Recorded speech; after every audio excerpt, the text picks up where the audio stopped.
Welcome into Husker Max today. I'm Kaleb Henry, and because Nebraska softball keeps winning, we keep chatting with voice of Nebraska softball, Nate Rohr, before the Huskers head to the Knoxville Super Regional. And Nate, I know this time of year is always busy for you.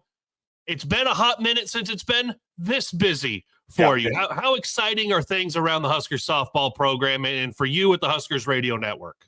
Well, plenty exciting, no question about it. I mean, when you signed Jordy Ball and you add her to your program, these are the expectations that you have to go out to win a regional, to move on to super regionals, to have a chance to play for the Women's College World Series, and so to that end, those expectations were met, and so there wasn't the real explosion of joy, if that makes any sense.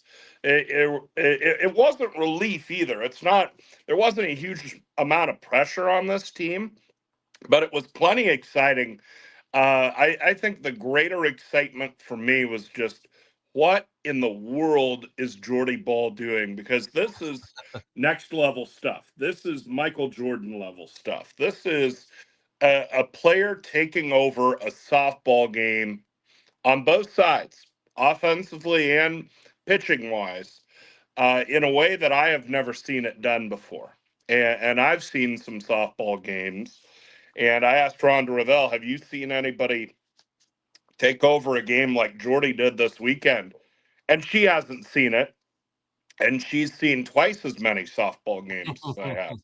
So it was just unprecedented what we saw from Jordy, and not to say she did it alone. You know, Samantha Bland had a great weekend. Cusack had a great weekend.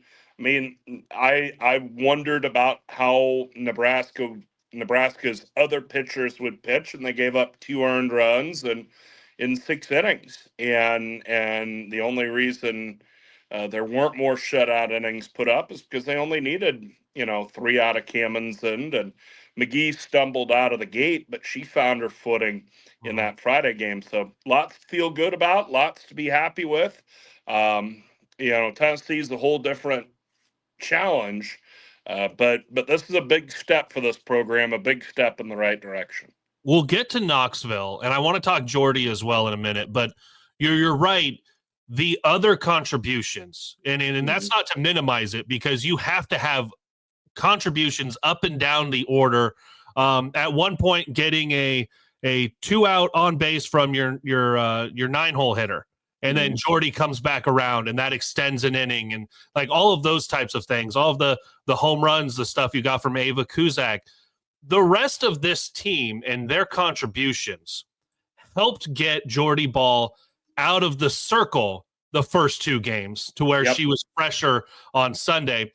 So here's this. In Baton Rouge regional games not involving Nebraska this weekend, the final scores were 4-3, 3-0, 8-7.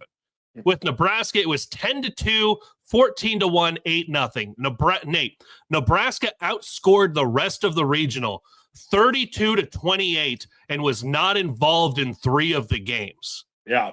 And that's the rest of the offense. That's not Jordy Ball obviously had an amazing weekend, and we're going to talk about that. But you had to have Nebraska softball have an amazing weekend to do that. Yeah, I mean, they walked Jordy 7 times in the 3 games. And I mean, she has base stealing capability, but somebody's got to hit her in. And Samantha Bland had a terrific weekend and had 4 RBI in the regional final. Ava Cusack hit a couple of home runs. Really, it was up and down the lineup putting pressure on these teams. And I thought it was really, you think of Hannah Camenson. Hannah Camenson comes up with a home run early in the game on Saturday, the first one against Southeastern Louisiana, and that really shut them down for that game.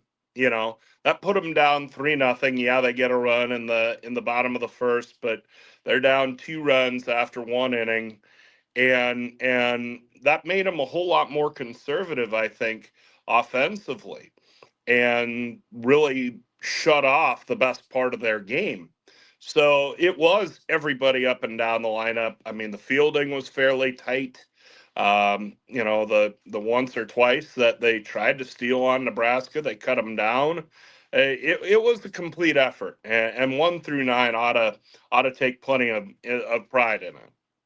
So Jordy Ball comes to the plate, and officially she was at the plate 12 times, where she had 4 home runs, goes 5 for 5, scores 8 runs, 7 ribbies, 7 walks. And actually, and I love pointing this out to people, she was at the plate a 13th time, Nate. Oh, yeah. Because she was at the plate for the wild pitch that scored the walk-off run against UConn. Yeah. So until she had that single in the which was her first time not hitting a home run but getting a hit in the regional, she had either been walked or Nebraska scored a run as long as she entered the batter's box. Yeah. Yeah, it just underscores what an offensive force she's been, and that has sustained. I mean, if she never threw a pitch, she would be a first-team All-American and a National Player of the Year candidate. Because she's thrown a pitch and a lot of good ones, she is, in my mind, the front runner for National Player of the Year. I'm a little worried that the big regional performance is maybe feeding a little bias on my part, because remember, they took the USA Softball Player of the Year vote before regionals. Yeah. So they're sitting on the results. And you worry the SEC propaganda machine, ESPN, will push Bree Ellis as the player of the year. But the fact of the matter is, Jordy Ball has more or less equaled what Bree Ellis has done with the bat. She has more or less equaled what Nigeri Kennedy has done in the circle. She's well exceeded what Nigeri Kennedy has done with the bat. And she absolutely has blown. I mean, Bree Ellis hasn't thrown a pitch this year. Right. So she's done way more than what Ellis has done on the defensive side of things. So it was just a further assertion of how great Jordy Ball is and how complete a player Jordy Ball is. I mean, you think all this 5 for 5, 7 walks, and those were her first plate appearances in the NCAA tournament. Yes, she's played plenty in the NCAA tournament. She even pinch ran quite a bit for OU toward the end of her time there. But it's different with the bat in your hands. I think she had something to prove, and she proved it. She can hit on the big stage. Nate, how insane is that yes, there's not another round of voting, that there's the top 3, but Jordy's in the top 3, and that was before the regionals and how bonkers everything went in Baton Rouge. But she's basically a combination of the best traits of the other 2 finalists. Yeah. In that she's now 2 home runs away from founding her own 25-25 club. She's right. the only one in the 23-23 club right now for wins in the circle and home runs at the plate. But and we should also point this out: single season record holder for home runs for Nebraska now. A little bit off. She won't be able to catch the wins record for Nebraska. I believe that's at 40. Yeah, she won't. But I mean, that came from an era where you threw a pitcher basically every game that mattered. Every single game. Right. But she's going to reset the batting average record right now. She leads by 60 points, or it's like 58 points. Yeah. So she's going to demolish the batting average record. She's already gotten the home run record. Already gotten the extra base record. All of this while pitching at an All-American level. I mean, this is a very special performance. It's been funny at various points during the year. I've asked the coaching staff, did you see this coming? Especially from the offensive standpoint. The pitching standpoint, she's done what she does, which is really, it's exceptional, but it's fair to say it's expected. And for most of the year, everything I've heard from the coaching staff is, well, we expected this from her offensively. We've seen her play since she was in high school and even before, and this is the kid we saw there. But I think this was the first time that what she did, even from an offensive standpoint, exceeded the expectations of this coaching staff, which were pretty high for her to begin with. we will get to Knoxville because I want a Tennessee scout. But Yeah. how important was it this last weekend for the offense to get up early, get rolling early, to where Jordy only had to pitch 3 innings against UConn, 3 innings the first time against Southeastern Louisiana, then obviously 6 innings in the regional final.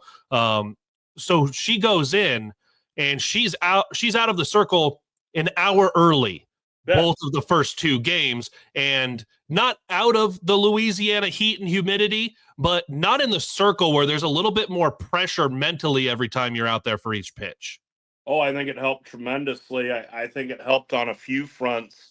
From Southeastern Louisiana's standpoint, I've already talked about how it shut down their offense, but it probably also shut down their belief, because they had played LSU close during the year. And so I'm sure they were of the feeling that, well, we're due against them. Now let's see what we can do against the other guys. And especially maybe being a little emotionally hung over after beating your in-state rival. I think it all just added to the slippery slope. It added a little more moisture to the slippery slope to send Southeastern to defeat.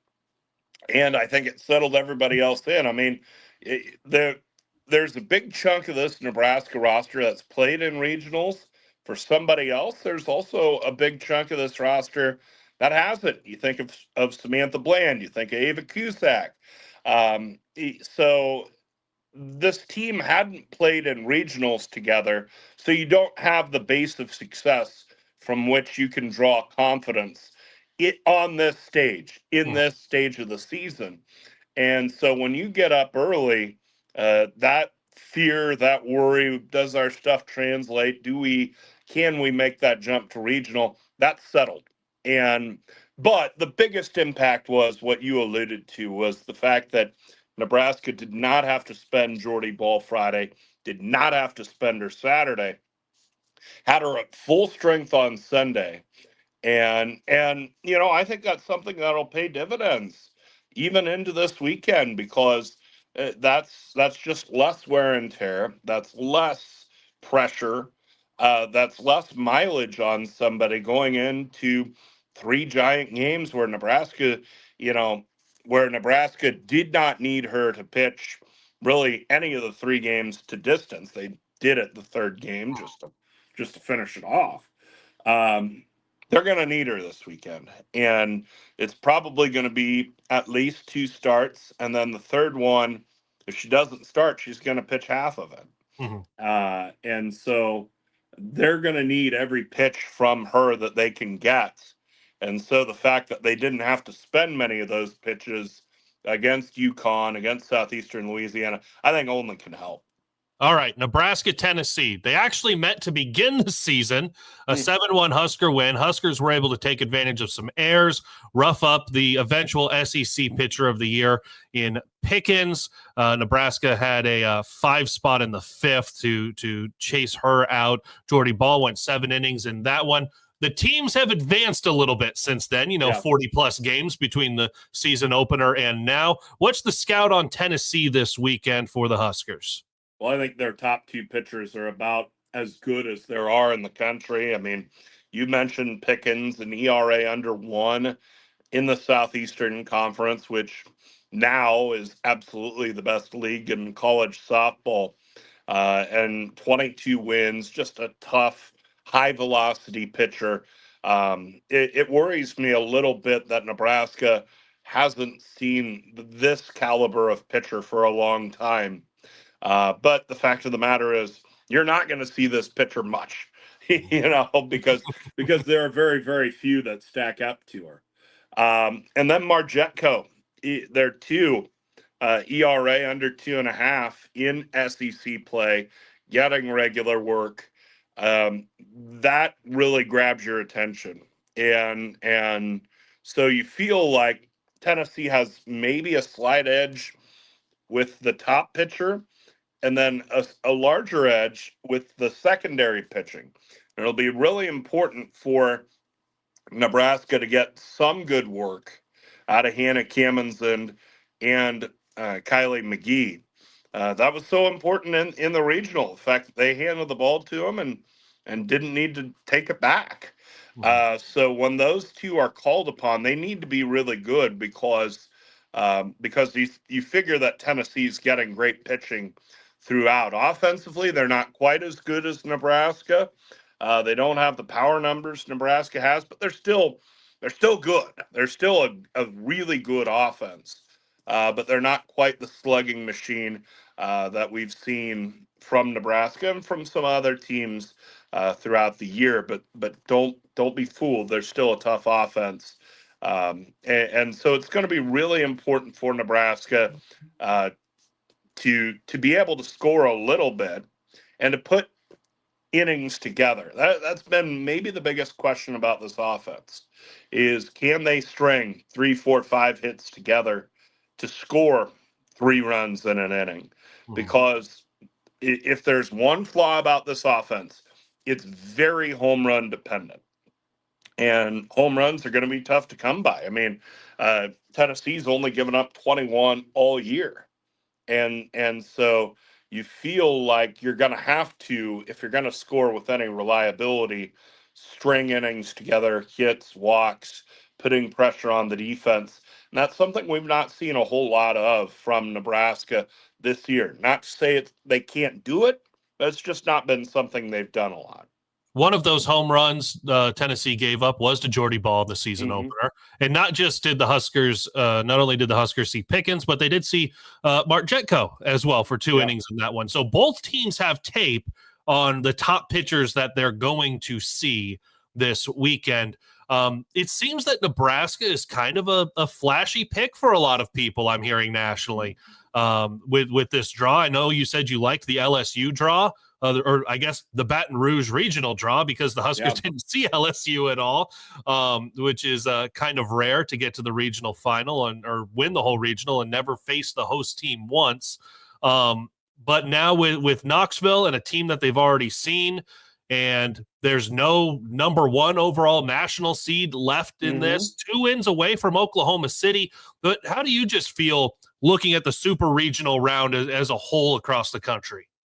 Well, I will have great series throughout. I mean, you think about Oklahoma taking on an Alabama team that has surged. And, oh, by the way, if Nebraska were to come through the super regional and chalk holds on the other side, it's Nebraska and Oklahoma first round in Oklahoma City, which, whoa. Yes. But, it's a pretty SEC heavy 16-team field at this point, which I think we expected. The SEC, for the most part, took care of business, performed at the level that we thought they would. I was a little worried about Oregon getting out of that regional, especially when Stanford thumped them, but hopefully Oregon has gotten some momentum behind them to where they can get through a super regional. UCLA is who they are. I mean, they're talented. They are who they are. They've got a good chance to get through theirs. But you talk about looking around the super regional field, and you've got Texas A&M eliminated. Nebraska came through the Baton Rouge regional without seeing LSU. Otherwise, there's a lot of chalk. It's pretty chalky. So I think we're going to get some very hotly contested super regionals. I'm curious to see how Liberty responds. Because they've been a program that's been, the tough out in regionals, a team you've got to deal with, a team you've got to worry about, but also they haven't taken that next step. Well, now they have. How much gas do they still have in the tank? And that'll be the big question against Oregon because Oregon had to fight for their regional too and kind of stumbled down the stretch. So we'll see how those teams are mentally and which one comes out with its best self. But it's going to be a fun super regional round. Obviously, it usually is, but with the parity that has existed throughout college softball this year, I think this will be as competitive as ever. And we'll see if the Liberty pitcher even shows up with an arm after throwing over 400 this last weekend. You had said last week the plan could be to throw Jordy Ball until they win the regional or her arm falls off. Liberty heard that and said, we can give that a shot with our girl in the circle. Hey, Nate, looking forward to listening to you throughout the weekend. 6 o'clock Friday. That'll also be on ESPN2. 4 o'clock on Saturday, still TBA on Sunday, but of course all weekend on the Huskers Radio Network with Nate Rohr and everything going there. And of course, as we follow along baseball and the Big Ten baseball tournament throughout this week. Busy for you at the Huskers Radio Network, and of course as the KLIN sports director. Yeah, you know it. And so we're just trying to keep our heads above water here at Broadcast House, but we're glad both baseball and softball are kicking into Memorial Day weekend. That's when you know it's been a good year. Exactly. Hey, Nate, best of luck this weekend. Safe travels, and hopefully we're talking about Oklahoma City next week. Hey, sounds good, and I hope that's the case. Hope we're chatting next week. Like and subscribe to this YouTube channel, Husker Max, and also you can get all of the game recaps at huskermax.com. Until next time, go Big Red.